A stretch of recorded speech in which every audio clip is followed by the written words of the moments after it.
ভাই তোর কাছে 1000 টাকা পাই, সে টাকা কই? টাকা দে। ভাই টাকা কয়দিন পরে দেবেন ভাই? কয়দিন পরে মানে? তুই তো সে হয়ে গেল 2 মাস। কি রে ভাই কিছুদিন হয়ে গেল, আমার সামনে একটা প্রোগ্রাম আছে ভাই, আমি প্রোগ্রামটা করে এসে আমি তোমার টাকাটা দিয়ে দেবো না ভাই। আরে রাখ তোর প্রোগ্রাম। শিল্পীর কোনো প্রোগ্রাম আছে এখন?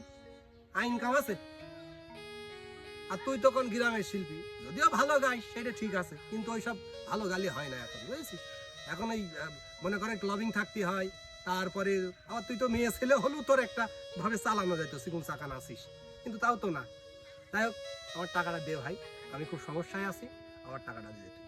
কিন্তু নেই বিধায়ী তো আজকে আমি আপনার কয়টা টাকা ধারি ভাই, ঘোরা মানে অনেক দিনই ঘোরাচ্ছি ভাই, তো এবার আমি আর ঘোরাবো না ভাই, আমি এই প্রোগ্রামটা সেরে এসে আপনার টাকাটা আমি দিয়ে দেবো না ভাই। খুব ঘোরাইছিস, করলি কয়েকদিন পরে প্রোগ্রাম হবে, প্রোগ্রাম করে টাকা দিয়ে দিবি। কি রে, টাকা কই? টাকা দে, টাকা দে।